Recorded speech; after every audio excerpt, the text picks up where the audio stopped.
megfogalmazás.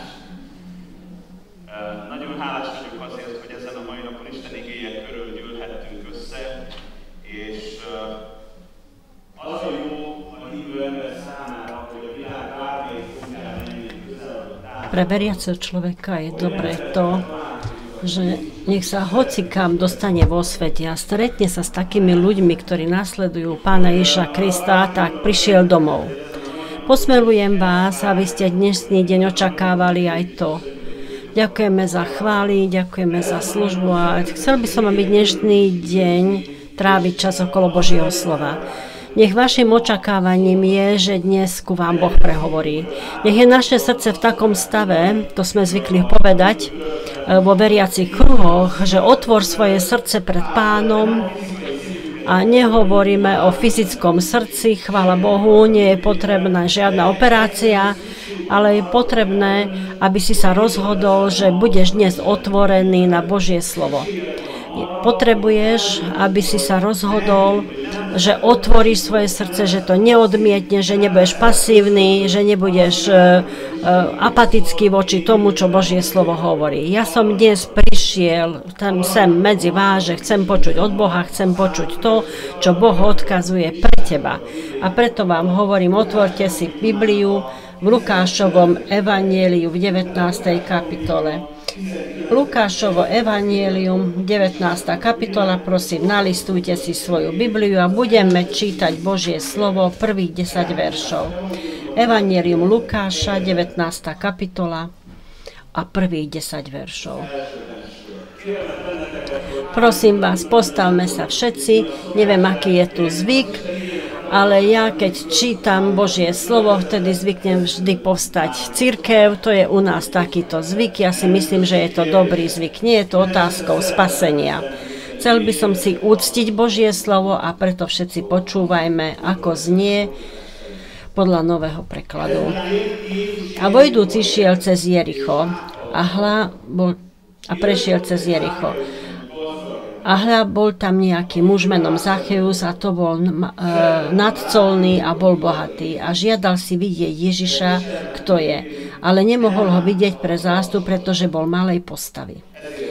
A predbehol napred a vyšiel na planý fíg, aby ho videl, lebo tade mal ísť.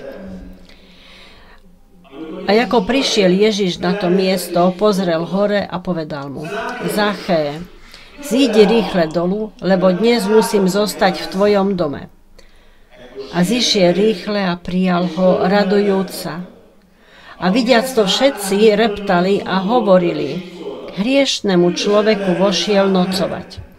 A Zacheus si stál a povedal Pánovi: hľa, polovicu svojho majetku, Pane, dávam chudobným a jestli som niekoho v niečom oklamal, vraciam štvornásobne.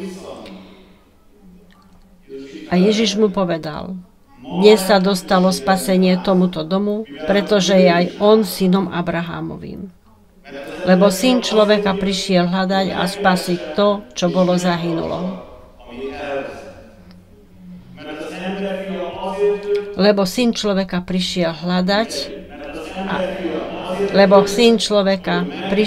hľadať a spasiť to, čo bolo zahynulo. To, čo bolo stratené. Amen. Oče, sme ti vďační, že tu stojíme okolo tvojho slova. Pán Ježiš, ďakujeme ti, že aj my môžeme čítať o tom, čo sa s tebou dialo a čo sa okolo teba dialo onoho času. Modlíme sa za to, aby si nám to oživil, aby to bolo pre nás aktuálne. Chceme počuť teba. Amen. Prosím, sadnite si. Ďakujem Ištvanovi a Atilovi za poctu. Naozaj som nevedel, že ja som prvým kazateľom z Maďarska, ktorý tu slúži z inej cirkvi. Myslím si, že Božie slovo je to, čo nám bolo dané na to, aby premenilo náš život. Keď sa zaoberáme intenzívne s ním, tak na nás vplýva, tvaruje naše srdce, náš charakter. A rovnako ako Ištván spomínal, stretli sme sa na teologickej vysokej škole a som rád, že som ťa mohol spoznať. Aj takto verejne to môžem prehlásiť. Ja som veľmi vďačný za všetko, čo som spoznal z teba a z tvojho života. A Božie požehnanie prajem na tvoj život aj na celú vašu cirkev. A prajem si, aby cez vás znelo evanjelium do celého Maďarska. A rovnako ako aj z našej cirkvi, aj zo všetkých cirkví, lebo ľudia musia počuť evanjelium, ľudia musia počuť radostnú správu Ježišovi Kristovi. Amen. V tomto príbehu, ktorý som teraz čítal, vidíme, že Ježiš cestuje.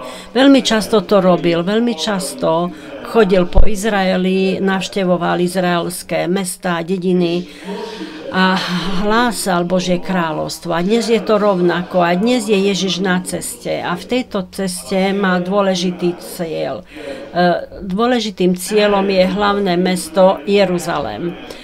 Necestuje Ježiš sám, nasleduje ho celý zástup. Celý zástup chodí spolu s ním, cestuje spolu s ním. Títo ľudia nie náhodou išli do Jeruzalema, pretože sa blížil sviatok Pesachu, najväčší sviatok Židov, a preto oni toto chceli oslavovať v Jeruzaleme. A v tejto ceste Ježiš nie poprvýkrát takto cestuje ako rabín, ako učiteľ, nie prvýkrát cestuje takto, mnohí ho poznajú, toto sa udialo už ku koncu jeho služby a situácia je taká, že už veľmi dobre ho poznajú ako rabína, čo robí zázraky, čo uzdravuje. Ten rabín, ktorého vyučovanie a uzdravovanie už poznali v celom Izraeli, dokonca aj za hranicami Izraeli. A tak, ako sa približovali k Jeruzalemu, na Ježišovi bol stále väčší tlak. Niečo musím ukázať, niečo musím vyprodukovať. A vidíme tu, že Ježiš tu v tomto príbehu, nie náhodou som zopakoval posledný verš, Ježiš tu nalieva čistú vodu do pohára, čo je jeho poslaním. Ľudia majú rôzne predstavy a to je v poriadku.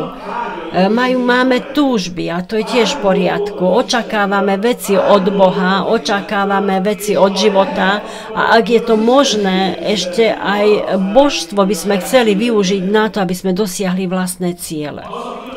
Rozdiel medzi kresťanskou vierou a medzi každou inou vierou a okultizmom je veľmi veľa rozdielov, ale kľúčovým rozdielom je, že keď sa kresťan rozhodne nasledovať Krista, tak sa on prispôsobuje Bohu. On žije pre Božie ciele a nie naopak. Okultizmus sa snaží duchovný svet otočiť za vlastným cieľom, za získanie vlastných cieľov. Ale keď sa odovzdáš službe Ježišovi Kristovi, odovzdáš sa tomu, že budeš nasledovať Ježiša, od tej chvíle sa ty prispôsobuješ Ježišovi a nie naopak. A toto vidíme aj tu na tomto mieste. Ježiš nalieva čistú vodu do pohára. Ľudia, ja som preto prišiel, aby som našiel a spasil všetko to, čo je stratené, čo je zahynuté. Keď si prečítame celý tento príbeh, tak môžeme vidieť, že to je hlavný cieľ Ježiša. Prichádza k Ježišovi bohatý mladý muž a ešte aj čo sa týka náboženských otázok, je v poriadku, položí Ježišovi otázku, ako sa môže človek spasiť. A Ježiš mu odpovie a mladý muž zosmutne odíde. Ale tento muž napriek svojmu bohatstvu, napriek svojej pozícii a postaveniu v spoločnosti bol stratený. Keď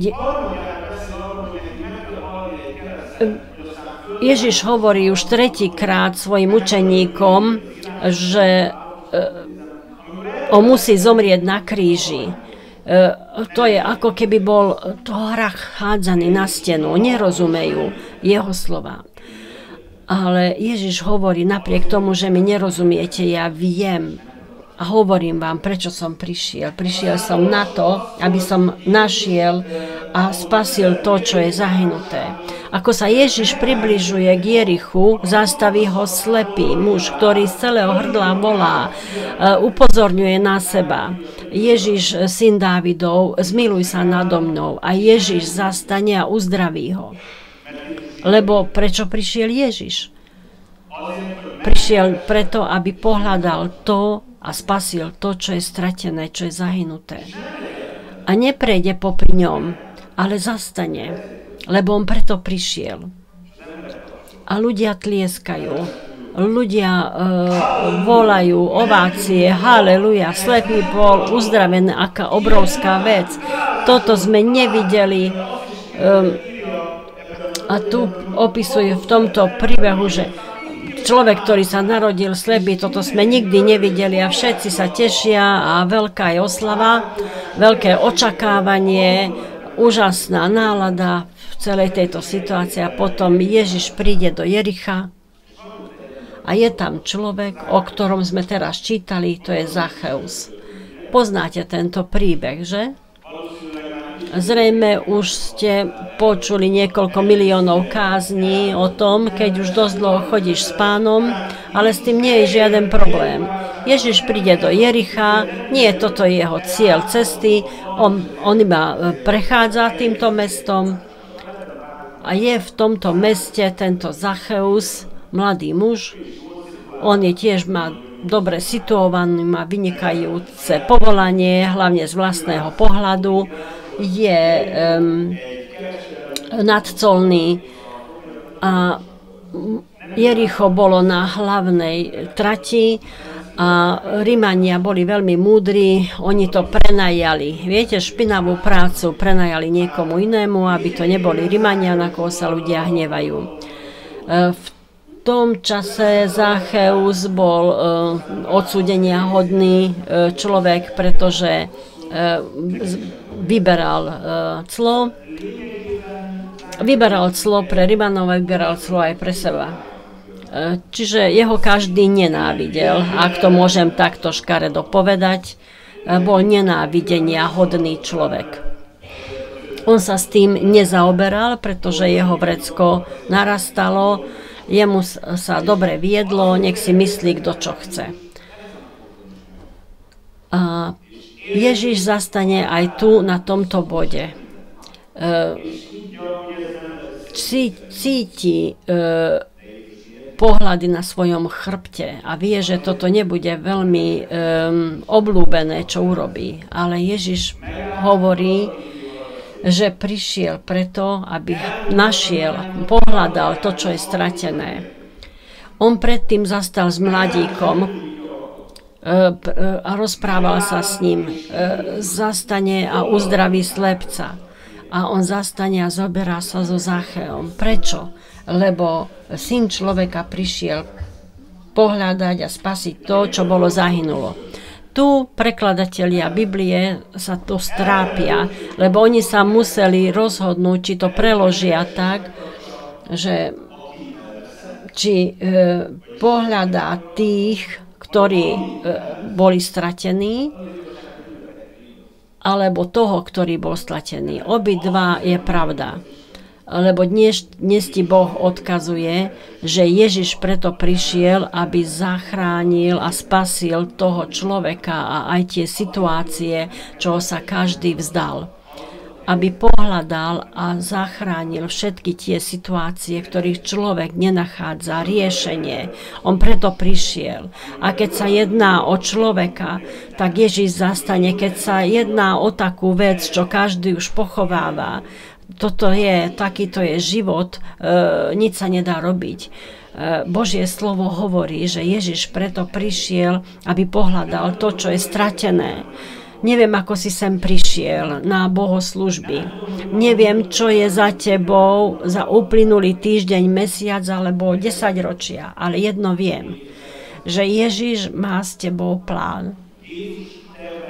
Ježiš má plán. On plánuje s tebou. Ježiš nie je ten, kto sa vzdáva. Lebo Ježiš má plán. Má plán s tebou. Keď bohatý mladík zastavil Ježiša, všetci sa sústredili, každý dával pozor, muž v dobrej situácie, všetko je v poriadku. Áno, toto je všetko v poriadku, nech majster zastane, veď s týmito sa musíme mať za dobro. A keď Ježiš zastane so slepcom, o ktorom každý hovoril, že buď už ticho, neruš majstra, či viete to, že tento slepec, ak by býval v tomto bode, oslovil Ježiša, nikdy viac by nemal príležitosť sa stretnúť s Ježišom, myslím fyzicky. Lebo potom, keď Ježiš prišiel do Jeruzalema, potom prichádza veľký týždeň Ježišovo utrpenie, smrť, vzkriesenie a na neba vstúpenie. Čiže on sa chopil poslednej príležitosti a Ježiš zastane. Lebo Ježiš mal plán aj s tým bohatým mladíkom, ale ten bohatý mladík s ním nemal plán. Ježiš mal plán s tým slepcom aj vtedy, keď každý iný sa ho už vzdal, zriekol, lebo Boh má plán aj s tebou.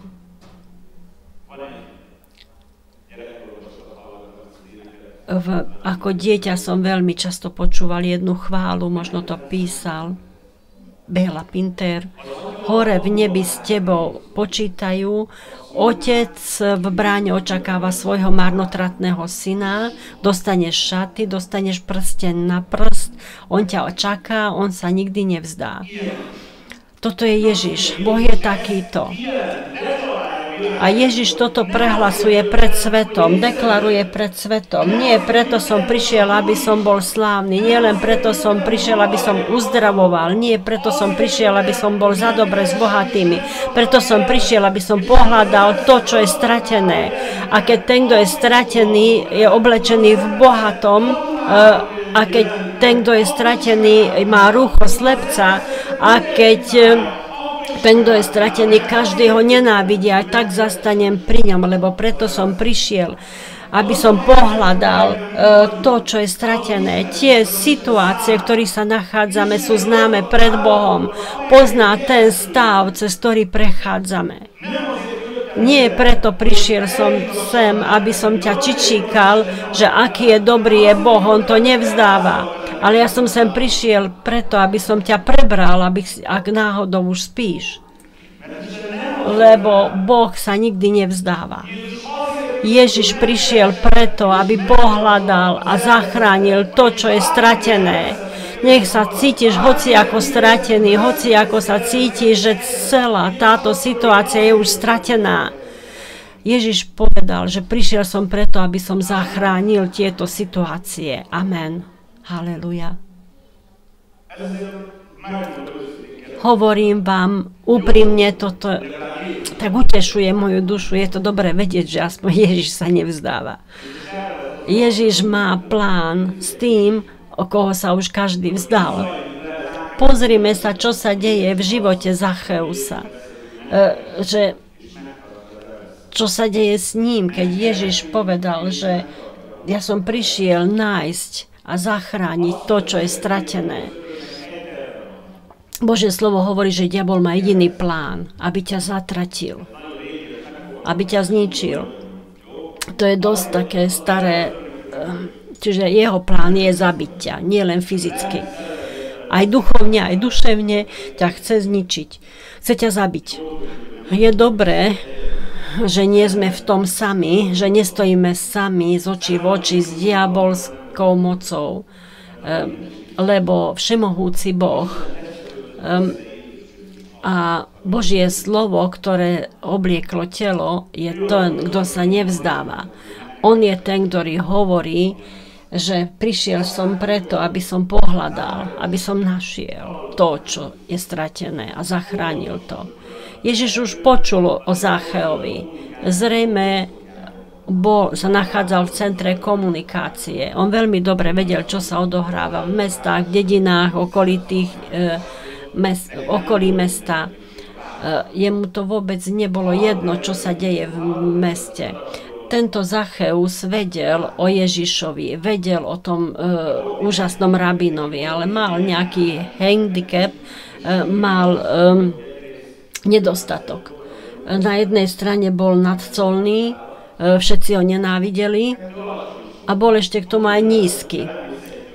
Predstav si, že vojdeš do davu, takže ťa každý nenávidí a ty si najnižší. Zrejme by som sa vyhol davu, o ktorom by som vedel, že ma nenávidia a ešte k tomu som aj najmenší. Čiže aj fyzicky, aj v obľúbenosti mám nedostatky. Kto bol Zacheus? Zacheus si povedal, že nemám žiaden problém. Idem hore, vyleziem na strom, idem dopredu, vyleziem na strom, aby som uvidel Ježiša.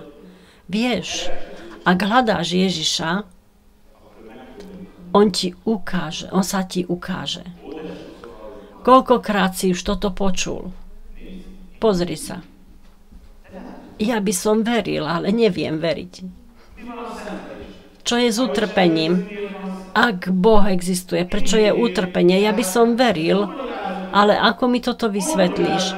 Ako vysvetlíš to, že ak Boh existuje, či vie vytvoriť taký veľký kameň, čo on sám nevie dvihnúť? Zrejme je to trošku vytočené a ironické, ale pravda je taká, že vo väčšine prípadov ťa nezaujíma odpoveď.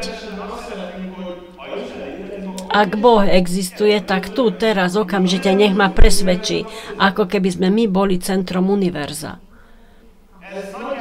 Toto väčšinou je ako keď v strede horiaceho domu povie, že ak existuje hasič, nech sa mi ukáže.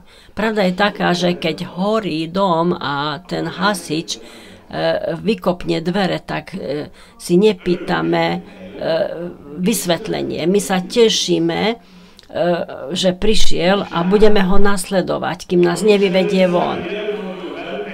Bože, nech ma ochráni. Ja by som sa určite nepýtal toho hasiča, že čo mám robiť, len mi ukáž, povedz a budem ťa nasledovať. Lenže situácia je taká, že ten svet, v ktorom žijeme, je ako horiaci dom. Ja verím v Bibliu a Biblia hovorí o tom, že náš svet, nie len naša civilizácia, ale celý svet smeruje ku koncu a nebude happy end pre mnohých. Ale prečo prišiel Ježiš? Aby pohľadal a našiel to, čo je stratené. Keď ty začneš hľadať Boha. A teraz prichádza tá pekná veta, že nájdeš ho. Ale predtým je to, že keď začneš hľadať Boha, budeš mať prekážky. A vždy bude niečo, kvôli čomu nie. Vždy bude niekto, že nechoď medzi tých veriacich, čo si sa zbláznil, čo by si tam hľadal medzi nimi.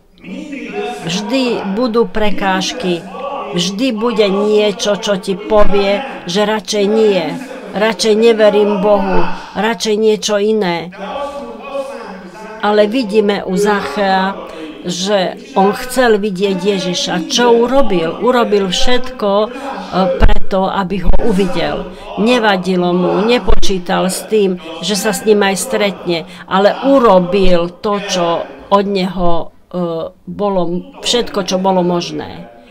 On vedel, že nemôže ísť do davu, lebo všetci ho nenávidia, veď ho mohli ušlapať a povedali, že bola to náhoda. On to veľmi dobre vedel. On dobre vedel aj to, že chce vidieť Ježiša. Ak ho hľadáš, on sa ti ukáže. Musíš prekonať prekážky. A chceš vidieť Ježiša.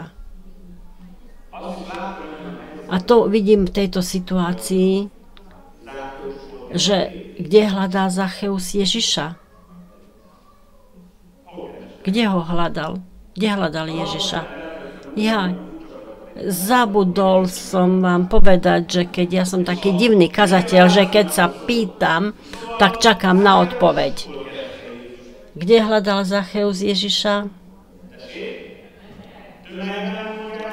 V dave, hovoria. Nie je to v mojich očiach, čiže hľadaj vo svojej Biblii. A predbehol napred a vyšiel na planý fík. Nie, aby ho videl, lebo mal tade ísť. Prečo ho videl? Prečo tam liezol? Lebo tade mal ísť. Mal ísť tade. Zacheus tam hľadal Ježiša, kde mal ísť, kde mal prejsť Ježiš. Čiže tam ho hľadal, kde ho očakáva, nemohol nájsť. Mnohí hľadajú Boha, len ja nechápem, že prečo práve tam. Existuje spôsob, ako hľadať Boha, ale človek 21. storočia má vlastný návod. Štipka buddhizmu, štipka kresťanstva, ja potom nájdem Ježiša. Priateľ môj, nenájdeš ho. Tam ho hľadaj, kde Ježiš bude prechádzať. Preto ak ho chcem vidieť, tak idem tam, kde zrejme bude prítomný. Hľadáme Boha. Zbytočne hľadáš Boha v pohári. Nenájdeš ho tam, na dne pohára. Zbytočne hľadáš Boha na hociakých náhradných veciach. My nehľadáme Boha, ale dobrý pocit. Ale vtedy, keď vyjde účinok tých látok, tak budeš ešte v horšej situácii ako predtým.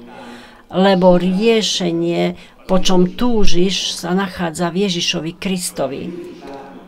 Ale ak chceš vidieť Ježiša, musíš ho hľadať tam, kde on je, kde sa on nachádza. Používaj také riešenia, o ktorých on rozpráva. Hovorí, že hľadajte Pána, kým sa dá nájsť a volajte ho, kým je blízko. Obráťte sa, toto bola prvá kázeň Ježiša. Obráťte sa, lebo sa ku vám priblížilo kráľovstvo nebeské. Toľko vecí mohol povedať Ježiš, ale vtedy, keď Ježiš začal kázať, toto bol vždy jeho prvý odkaz. Obráťte sa, lebo sa ku vám priblížilo kráľovstvo nebeské. Čo znamená priblížilo sa? To znamená, že je blízko, je dosiahnuteľné, je tak blízko, že ho vieš dosiahnuť, vie sa ho dotknúť. Medzi dedinčania ináč určujú vzdialenosť.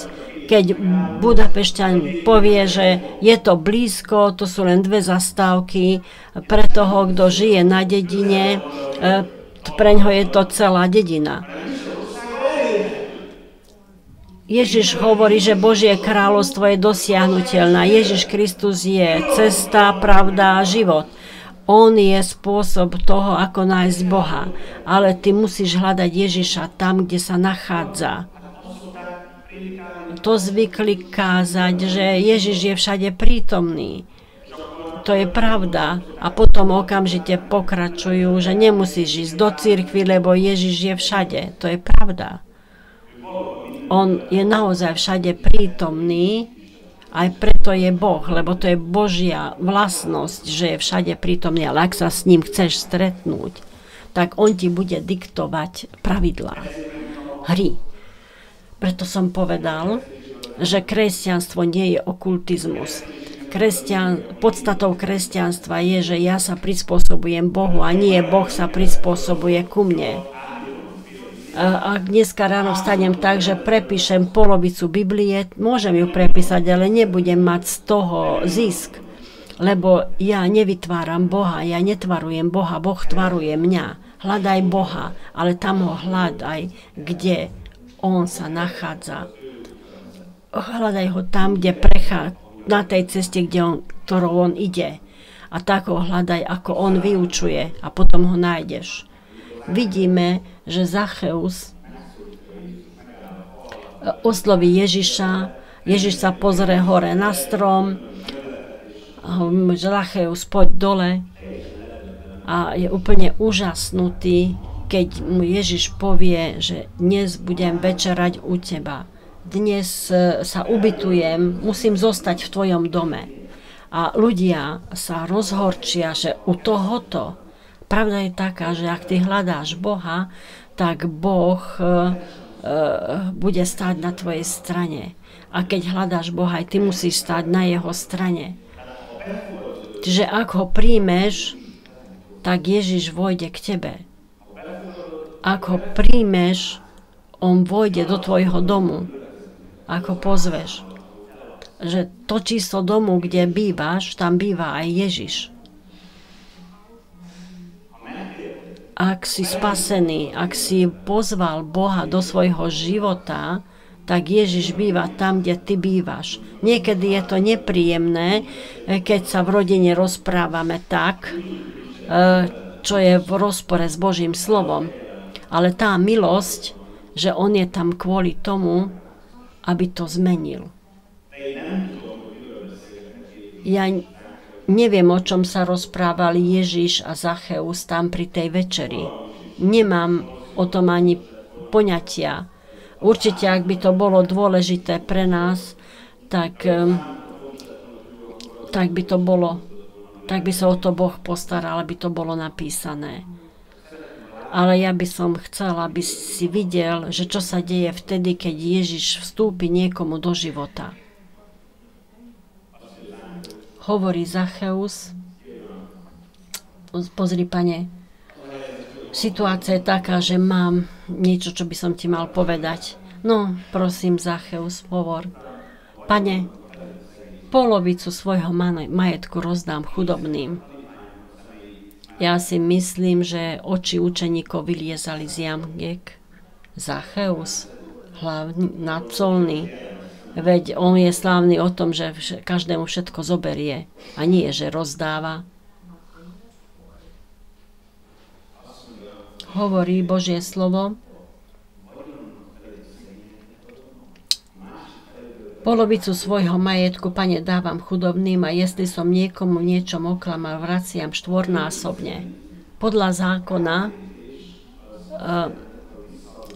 znamenalo,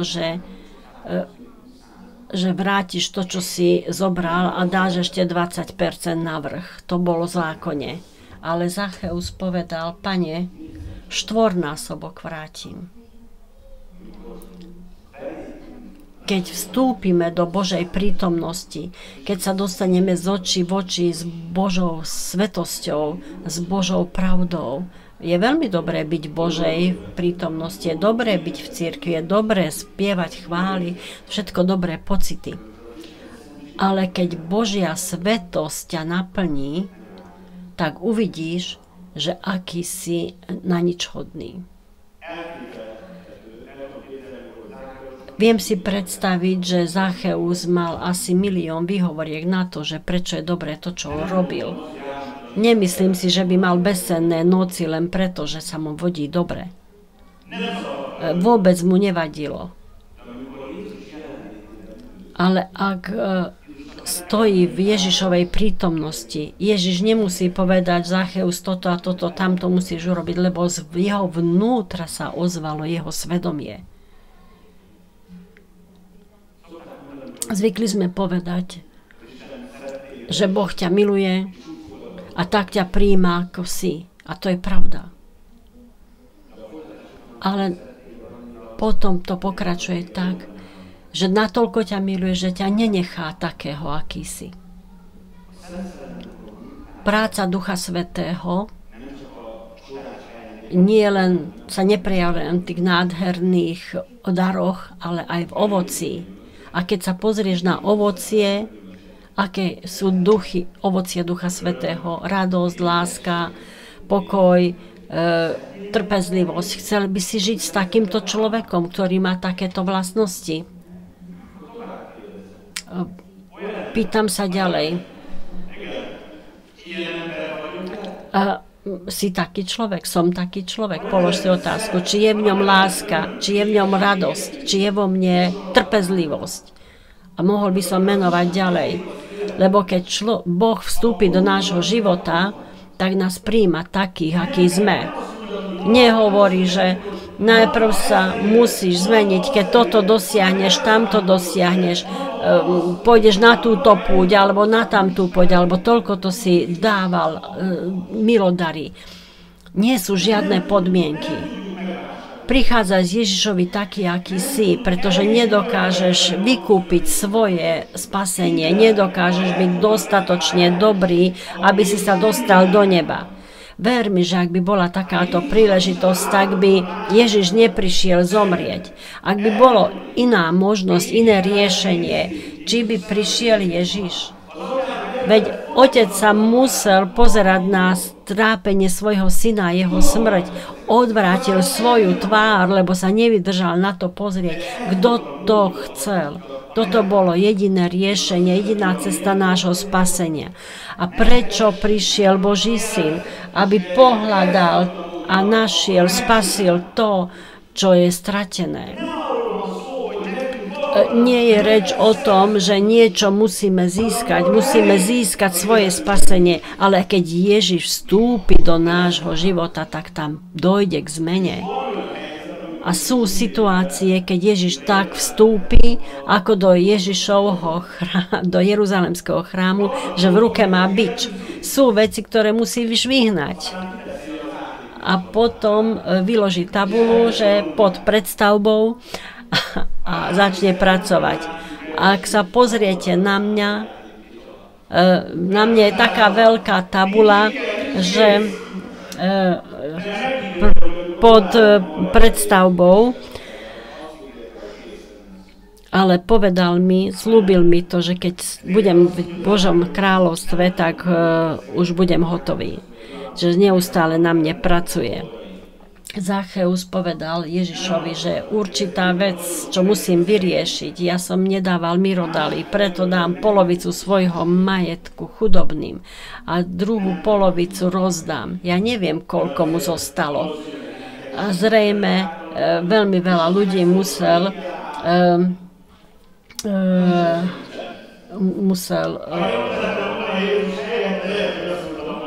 vrátiť to, čo obral. No, keby som ja bol Ježišom, tak by som asi povedal, že no neviem, ako to urobíš, ale Zacheus to urobil. Ak chceš zmenu vo svojom živote, Ježiš a Boh sa ťa nevzdali. Ty si sa vzdal, dá sa privyknúť na chudobu, na biedu, na neusporiadaný život sa dá privyknúť. Ja som nerozoberal uzdravenie toho slepca, ale keď Ježiš povedal, že privedte ho sem ku mne, sa volal Bartimeus, čo bola jeho prvá vec, vyzliekol svoje horné šaty. Vieš, že tým, že bol uzdravený ten slepý, stratil svoje živobytie. On nepovedal, že Ježiš, ja chcem vidieť, ale budem naďalej žobrať. Hovoríme, čítame, že Bartimeus prvé, čo urobil, vyzliekol svoje šatstvo, ktoré ukazovalo, že on je žobrák. Sú takí, ktorí nechcú z toho výjsť von. Zrejme vidíte pri červenej lampe ľudí, ktorí sa tvária, že sú chromí, a potom, keď je zelená lampa, tak odrazu je zdravý. To sú tí žobráci tu v Budapešti. Zacheus hovorí, Ježiš, keďže ty si vstúpil do môjho života, sú určité veci, ktoré musím vyriešiť. Ak Ježiš vstúpi do tvojho života, tak budú zmeny. Ak ho počúvaš, ak počúvneš Ježiša, Ježiš nielen vstúpi k tebe, ale príde aj k zmene. Lebo on ťa miluje natoľko, že ťa neponechá v takom stave, ako si. Nebo je vynikajúce miesto. Po prvé, Ježiš tam bude, a po druhé, budú tam takí ľudia, ktorých Božie evanjelium, Boží duch zmenil. Možno tu na zemi bol ťažký prípad, ale dovtedy, kým príde tam hore, ho Boh premení. Ale Všetci musíme chcieť prejsť cez to. Možno, že Boh sa nevzdáva, ale možno ty sa vzdávaš. Niekto povie, že či sa ti páči, nepáči, toto je, nech sa všetci prispôsobujú mne. Toto nemôžeš povedať Ježišovi. Ježiš prináša zmenu do života ľudí. Boží duch nie len preto prichádza, aby ťa len naplnil a tak mravenčil v tebe, ale on prichádza aj preto, aby nás pretvaroval, aby sme boli hodní neba. Rozumieš, že keď vstúpiš cez dvere neba, tak aby sa Otec neodvracal, že Pane Bože, prišiel sem. Keď Ištvána ukameňujú, tak Štefán dvihne oči do neba a vidí otvorené nebesia a vidí, že Ježiš ho prijíma, ho tam víta. Boh chce byť na teba hrdý, on sa nechce vzdať. Ty sa vzdáš? Ty sa vzdávaš? Nie, dobrá odpoveď je, nie, nevzdávam sa, lebo ja chcem, že keď Ježiš vstúpi do môjho života, nech dokončí svoju prácu. Začal niečo, tak nech to dokončí. Chcem byť partnerom. Moje srdce je otvorené. Ja ho neodmietam. Nie som tvrdohlavý, ale som poslušný. A ani ja sa nevzdávam toho, čo sa on nevzdáva. Ježiš prijal Zacheusa. A aj my musíme prijať Ježiša. Pokračovaní ohľadne príbehu Zachea Ježiš hovorí, že ja som prišiel hľadať a spasiť to, čo bolo zahynulo, a potom hovorí jedno podobenstvo. Ľudia očakávajú, že teraz Ježiš vojde do Jeruzalema a teraz vyženie Rimanov a ako dobre bude nám, my budeme panovať. A prečo prišiel Ježiš? Čo pohovorí? Aby som prišiel som hľadať a spasiť to, čo bolo zahynulo. Ježiš nemá len ten plán, že ťa pohľadá a zachráni ťa a spasí ťa, ale tu začína aj, je tu aj pokračovanie, je tu podobenstvo o hrivnách. Neviem, koľko ty zarobíš za jeden deň, ale 2000 forintov na hodinu, je to dobré? Ja si myslím, že to nie je až také zlé. Za jeden deň 20 000, vynásob to 20. Čítame tento príbeh. Bohatý človek prichádza k svojim služobníkom, dám peniaze, ktoré by zarobili za 100 dní a koniec historky je, že niekto pasívne odoláva, že tento bohatý muž preto odišiel, aby získal kráľovstvo, a hovorí, idú za ním, že choď, zostaň tam, kde si išiel, nevráť sa späť, nechceme, aby si bol našim šéfom. A potom sú tam tí, ktorým on zveril to bohatstvo, a jeden z nich hovorí, že Pane, ja som si nič nepočal s tými peniazmi, títo sa tu búria proti tebe, ale ja som neriskoval, ja som sa ťa bál, ty si prísny človek. Ale v podstate nepovedal, že je zlý, ale myslel si, že je zlý. Niekto aktívne sa búri proti Bohu a niekto sa pasívne búri proti Bohu, čiže neurobí to, čo Boh od neho žiada. Ježiš má plán s tebou. Plánuje s tebou a volá ťa, aby si bol jeho spoločníkom, spolupracovníkom, aby si hľadal a našiel, spasil to, čo je stratené. A otázka je, že tu máš v rukách poklad, to je evanjelium. Otázka je, čo si počneš s tým evanjelium. Že či ty plánuješ spolu s Bohom. Prečo prišiel Ježiš? Ja to už stýkrát hovorím dnes, aby prišiel pohľadať to, zachrániť to, čo bolo stratené. Boh má plán s tebou. Možno, že by sa mohol hanbiť za teba, alebo on veľmi dobre vedel, že ty si stratený, preto prišiel za tebou a pozdvihol ťa, ale jeho plán tu nekončí. Jeho plán pokračuje. Ježiš hľadá spolupracovníkov. Otázka je, či nájde. Či ty a ja budeme počuť jeho volanie. Alebo sa len tak kúpeme vo vlastnom spasení. Ako mi je dobre. Hlavne, že ja idem do neba. Všetci ostatní môžu zahynúť. Zrejme to takto nahlas nepovieš, ale ja chcem len prebudiť tvoje srdce, že my máme poslanie tu v tomto svete.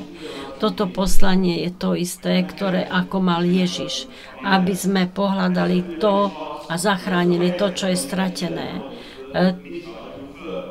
Tie situácie, ktorých sa Boh nevzdal, ani my sa nevzdáme. Boh hľadá spolupracovníkov v obnovení životov, v obnovení tvojho života a v tomto si ty spolupracovník. Máme poslanie ohľadne sveta, máme poslanie ohľadne práce vo svojom živote, vo svojom vnútri. Otázka je, či Ježiš môže plánovať s tebou. On plánuje, on ťa miluje. Otázka, že či aj my plánujeme s ním. Bratia, ja vás posmelujem na to, že ak si už spasený, tak plánuj s tým, na čo ťa Boh volá. Hlásaj evanjelium vo svojej rodine, vo svojom okruhu. Je plno situácií, na ktorých možno ty povieš, že nechám to tak. Nevzdávaj to. Ak sa Ježiš nevzdáva, ani ty sa nevzdávaj. Modli sa, konaj, hovor, neodvracaj hlavu, keď Ježiš neodvracia hlavu. Amen. Ja vás volám na to, aby sme sa teraz všetci postavili a chcel by som sa modliť. Ak si tu dnes tak, že podobne ako Zacheus, konečne si dokázal prekonať prekážky a prísť sem. Ja ťa nebudem volať spomedzi korún stromu, ale volám ťa z toho stavu, v ktorom sa nachádzaš. A volám ťa na to, aby si odpovedal na Ježišovo volanie.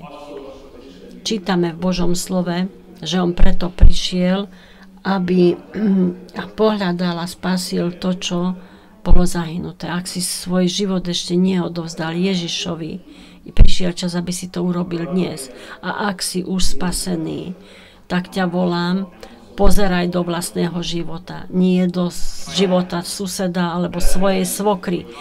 Do vlastného života sa pozri, či prebieha obnovovanie, či Ježiš pracuje na tvojom obnovení vnútri a či na ňo iba pozerá, že čo robí, alebo či s ním spolupracuješ. Ja ťa volám, aby si sa dnes opäť odovzdal službe Ježišovi Kristovi. Ja ťa volám na to, aby si dnešný deň a od dnešného dne si opäť plánoval s Ježišom. Skloňme svoje hlavy a modlíme sa. Drahý nebeský Otče, ďakujeme ti za dnešný deň. Ďakujeme, že Ježiš prišiel preto, aby pohľadal a zachránil to, čo je stratené. Ďakujem, že aj mňa pohľadal a aj mňa zachránil. Drahý Pán Ježiš, odpusti moje hriechy a obnov ma. Volám ťa do svojho života, aby si ty priniesol skutočnú zmenu vo mne. V mene Ježíš, amen. Otče, ďakujem ti, že tvoje slovo aj dnes koná a že tvoj Duch Svätý aj dnes používal Božie slovo na to, aby sa ku mne prihovoril. Otče, som vďačný, že Ty máš so mnou plány. Ja som vďačný za to, že dnes je nás veľa Zácheov, ktorí sme museli prekonať rôzne prekážky, ale stojíme tu dnes pred Tebou, Pane. Milujeme ťa, Pane, a ďakujeme Ti, že si sa nevzdal. Ďakujeme Ti, že sa nikdy nevzdávaš. A preto sa modlím, Pane, aby si mi pomohol žiť zasvetený život Tebe. Za to sa modlím, Pane, aby si pomáhal prostredníctvom Tvojho ducha zažívať svoje povolanie, aby sme boli spolupracovníci v tom, aby sme hľadali a zachránili to, čo je stratené. A takto si pýtam požehnanie pre túto cirkev a pomoc pre seba. Mene Ježiša Krista ďakujeme, Pane, že nás počuješ a že nám odpovedáš. Amen.